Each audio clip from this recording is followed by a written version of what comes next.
many NFL players last more than a decade in the league, and even fewer go on to write books, let alone wade into politics. But Benjamin Watson isn't like most NFL players. After playing college ball for Duke and Georgia, Watson spent more than 15 years in the NFL playing tight end for a number of teams, including the New England Patriots, who took him into the first round in 2004. During his playing days, Watson gained national attention for his writings on race and faith issues. His new book out is The New Fight for Life, Roe, Race, and a Pro-Life Commitment to Justice, offering a new future for the pro-life movement in the post-Roe era, and answers the question, where do we go from here?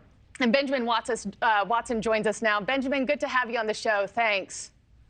Great to be here. Good morning. Good morning. So let's start with this title. This is a loaded title, The New Fight for Life, Roe, Race, and a Pro-Life Commitment to Justice. And you also go on to write, the battle over constitutionality of Roe v. Wade may be over, but now a bigger fight lies ahead. What do you mean by that? Well, we are in a new fight for life, and we're a year past Roe being overturned. And I think over this last year, so many of us who would call ourselves pro-life has tried to figure out, what does that mean now for a pro-life movement that wants to make abortion both unthinkable and unnecessary? And in the book, The New Fight for Life, I suggest that we are in a new fight for life in a couple of different ways. One of which, obviously, there's state legislation that the most important part of it is on the state level, but also there's this commitment to justice that I believe if we fight for justice, if we fight for housing and livable wages and all those sorts of things that sometimes seem to be ancillary to the pro-life conversation, we will impact women and impact men. And honestly, we will draw in those who many times point the fingers at pro-lifers and say, you guys don't care about life after birth, all you care about birth. We know that's not true, but there's such a tremendous opportunity right now to look at this fight in a different way. And I think that's part of, I've watched interviews with you before. Part of your mission is, how do we have civil conversations with one another, empathetic conversations with one another, particularly with those who are not agreeing with us. What have you found? What have been your best practices? And what's your message to Americans watching this who certainly don't agree with you here? I believe that the human person, starting at fertilization or conception to natural death, bears the image of God. I believe that every person has inherent value, whether they are liberal or conservative, or whether they are progressive, whether they come from any sort of ethnic background or any socioeconomic status. When we start from that place, when we start from the place of people having inherent dignity and value, then it allows us to engage with people that we don't agree with in a way that is empathetic, in a way that is respectful, in a way that seeks the best in people instead of the worst, in a way that seeks to provide for them in ways that might be outside of our own experiences, and seeks to listen and to hear them.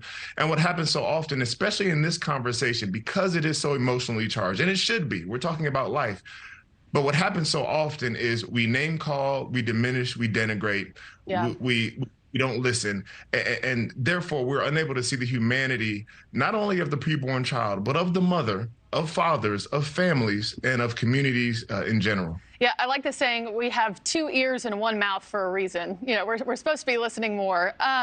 We only have a couple minutes left. I do have one more question about your book. In the first chapter, you start out, you and your wife are getting ready to leave for Dallas.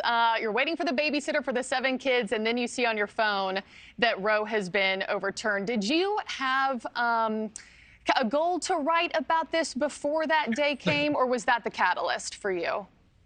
I've been working with an organization called Human Coalition. We provide direct services for pregnant women, and we also engage in policy. For the last couple of years, my wife and I have also bought ultrasound units for pregnancy resource centers around the country. We've been involved in this issue in our own way because we see it as a justice issue, one of many issues. But I did not seek out to write a book on the convergence of racial justice, abortion. That's not where we were going. But I feel like this time is so important that we have to be willing to engage, especially as people who care about life and think that people and children deserve a chance to flourish and to thrive. Yeah. Well, hey, Benjamin, while I still have you, I got to ask you at least one football question. What teams are you liking this year? Are your Patriots going to bounce back after a rough season? Who you got your money on? I hope my teams bounce back. It's funny, on this side of it, I become a cheerleader. I'm interested to see, however, which team rises, because this is the first year that Tom Brady is not going to be out there. And that is super weird for all of us who have watched him for much of our lives. And I played with him for much of my career. Obviously, we got the Chiefs. But I think there's going to be some team that pops up. Training camp starts in about a week. And so I know that feeling. All the guys are getting ready to say goodbye to their families and buckle down for what's going to be a long but very eventful and fun season. Yeah, without him, it'll be super weird for the fight for the Super Bowl.